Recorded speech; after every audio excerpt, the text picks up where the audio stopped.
एक आदमी को कपड़े उतारकर बिस्तर पर बांध दिया गया। फिर सिरिंज में भरे नीले रंग के तरल को धीरे-धीरे उसके शरीर में इंजेक्ट कर दिया गया। तुरंत ही आदमी को बहुत दर्द होने लगा और उसका शरीर धीरे-धीरे असामान्य होता गया। कुछ ही देर में वह एक कंकाल में बदल गया और फिर उसकी हड्डियां भी पारदर्शी हो गई, जिससे वह एक पारदर्शी इंसान बन गया। लेकिन ज्यादा ऊर्जा खर्च होने के कारण कियांग बेहोश हो गया। सुनहरे बालों वाली औरत ने उसके शरीर को हल्के से छुआ तो उससे नीली बिजली जैसी लहरें निकलने लगीं।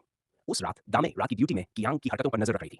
ड्यूटी रूम का दरवाजा अचानक अपने आप खुल गया और एक अदृश्य हाथ ने दामे के बालों से खेलना शुरू कर दिया। फिर धीरे-धीरे उसके कपड़े खोलने लगा।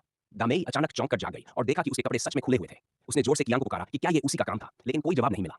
जब उसने मॉनिटर पर देखा तो पाया कि कियांग बिस्तर पर नहीं था। वह उसे खोजने के लिए मुड़ी और तभी कियांग फिर से बिस्तर पर वापस आ गया। अगली सुबह दामेई ने सारी बात अपने साथियों को बताई, लेकिन कियांग की पूर्व प्रेमिका सुनहरे बालों वाली लड़की उस पर विश्वास करने को तैयार नहीं थी। दाशान कियांग से बात करना चाहता था, लेकिन दामेई ने उसे रोक दिया क्योंकि कियांग इस प्रयोग का लीडर था। अगर किसी ने उसे नाराज किया तो सबकी नौकरी खतरे में पड़ सकती थी, इसलिए दामेई को चुप रहना पड़ा। इसी दौरान ब्लैक गर्ल बाथरूम गई। उसे अचानक महसूस हुआ कि कोई उसके पीछे है। जब उसने पलटकर देखा तो वहां कोई नहीं था। जैसे ही वह बैठने वाली थी, उसने पानी बहने की आवाज सुनी। जब उसने देखा तो यूरिनल के पास भी कोई नहीं था। डरते-डरते उसने अपना काम जल्दी खत्म किया। लगातार हो रही अजीब घटनाओं से सब लोग चौकन्ने हो गए। सबको उम्मीद थी कि कल जब कियांग को रिकवरी इंजेक्शन दिया जाएगा, तो वह फिर से सामान्य हो जाएगा। अगले दिन कियांग के शरीर में नारंगी लाल रंग की दवा इंजेक्ट की गई। दवा रक्त के साथ बहते हुए पूरे शरीर से होती हुई दिमाग तक पहुंच गई। लेकिन कियांग सामान्य होने के बजाय और ज्यादा दर्द से तड़पने लगा। वह बेहद खतरनाक स्थिति में पहुंच गया, जहां उसकी जान पर बन आई। सबके प्रयासों से भले उसकी जान बच गई है, लेकिन वह इंसान की तरह पूरी तरह ठीक नहीं हो पाया। इस असफलता से कियांग अंदर से टूट गया। उसने कपड़े पहने, सिर पर मास्क लगाया और बिना किसी की परवाह किए बाहर निकल गया। जब वह घर पहुंचा तो अनजाने में उसे पड़ोस की बिल्डिंग में श्याओ होंगशू एक डायरी सोशल मीडिया बुक जैसी चीज दिखाई दी।